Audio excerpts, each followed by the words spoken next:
Doctor గారు, నా భార్య వయసు 50 సంవత్సరాలు. ఆమెకున్న సమస్య శ్వాసలో గురక ఎక్కువగా వస్తుంది. పడుకునేటప్పుడు కాకుండా మెలకువగా ఉన్న సమస్యలో కూడా శ్వాస తీసుకున్నప్పుడు గురకలాగా వస్తుంది.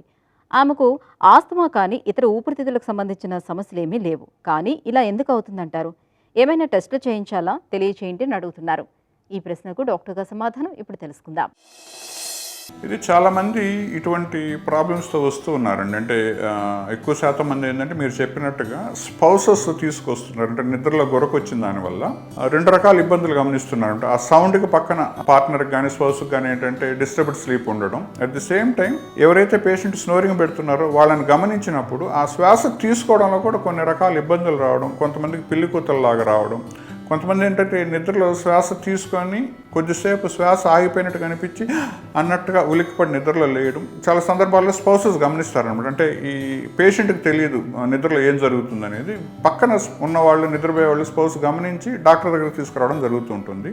ఎవరైతే అంటే 90% మందిలో ఈ ప్రాబ్లం ఉండేవాళ్ళు ఏంటంటే ఊబకాయం ఉంటుంది. ఎవరైతే ఊబకాయంతో బాధపడుతున్నారో, ఒబిసిటీతో ఎవరైతే గురక పెడుతున్నారు, ఇంతకుముందు నేను చెప్పినట్టుగా నిద్రలో శ్వాస తీసుకోవడంలో కొంత గ్యాప్ రావడం, అట్లా ఉలిక్కిపడి లేయడం జరుగుతూ ఉందో, మార్నింగ్ లేచాక మనం ఒక 7-8 అవర్స్ నిద్రపోతే చాలా ఫ్రెష్గా ఉంటాం కదా, అలా కాకుండా వీళ్ళల్లో డిస్టర్బ్డ్ స్లీప్ ఉన్న దానివల్ల మార్నింగ్ లేచాక కూడా సరిపోయినట్టు అనిపించకపోవడం, నిద్ర ఇంకొంచెంసేపు పడుకుంటే బాగుండని అనిపించడం, బ్రేక్ఫాస్ట్ చేసి ఏదైనా పనులు లేనప్పుడు కూర్చొని కానీ ఉంటే తెలియకుండానే నిద్రపోవడం, అలానే డ్రైవింగ్ చేస్తున్నప్పుడు కూడా వెంటనే కొంచెం నిద్ర వచ్చినట్టు అనిపించడం, ఇవన్నీ ఏంటంటే ఒబిసిటీ స్లీప్కి సంబంధించిన ప్రాబ్లం. దీన్ని అబ్స్ట్రక్టివ్ స్లీప్ యాప్నియా అంటాం. ఇటువంటి వ్యాధితో బాధపడుతున్న ఛాన్సెస్ చాలా ఎక్కువ ఉంటాయి. దీన్ని మనం మెటబాలిక్ సిండ్రోమ్ అని కూడా అంటాం. వీళ్ళని కానీ మనం ఫర్దర్గా కానీ ఎవాల్యుయేట్ చేసి చూస్తే చాలా మందిలో హైపర్ టెన్షన్ ఉంటుంది. అది కూడా అన్కంట్రోల్డ్ హైపర్ టెన్షన్ ఉంటుంది. చాలా మందిలో షుగర్ కూడా ఉంటుంది. ఈ డయాబెటీస్ కూడా ఏంటంటే అంత ఈజీగా మందులకి లొంగదనమాట. వీళ్ళు ఇన్సులిన్ లాంటిది కూడా వాడాల్సిన పరిస్థితి ఉంటుంది. కొంతమందికి ఏంటంటే గుండెకి సంబంధించిన ఇబ్బందులు కూడా ఉంటాయి. ఇవన్నీ రావడానికి కారణం ఏంటంటే ప్రతి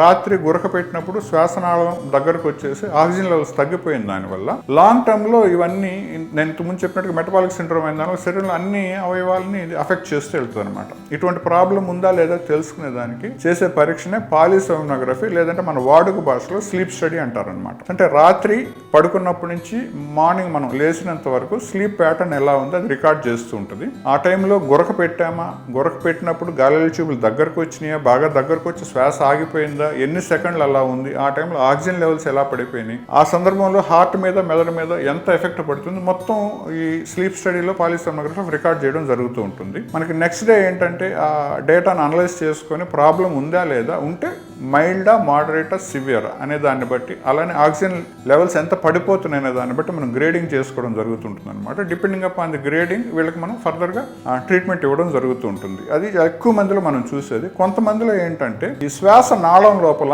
ఏదన్నా అబ్స్ట్రక్షన్ ఉన్నప్పుడు, అంటే ముక్కు లోపల కండలు పెరిగినప్పుడు కావచ్చు, టాన్సిల్స్ పెద్దవైనప్పుడు కావచ్చు, లేదంటే ఆస్తమా వ్యాధిగ్రస్తులు, సిఓపిడి వ్యాధిగ్రస్తులు, నైట్ ఈ చలికాలంలో ముఖ్యంగా గాలి ట్యూబులు బ్రాంకోస్పాజంలోకి వెళ్ళి దగ్గరికి వెళ్తాయి కాబట్టి పిల్లి కూతులు, గురకతో పాటు పిల్లి కూతులు కూడా రావచ్చు. అటువంటి వారికి ఏంటంటే ఫర్దర్గా మనం ఛాతీ ఎక్స్రే తీసి చూసుకొని లంగ్ ఫంక్షన్ టెస్ట్, స్పైరోమెట్రీ చేసినప్పుడు అటువంటి వ్యాధులు ఏమన్నా ఉంటే వాటికి ప్రాపర్గా మనం bronchodilator medicines, anti allergy medicines ఇచ్చినప్పుడు ఆ పిల్లి కూతుల్ని, ఆ ఆయాసాన్ని మనం తగ్గించగలము.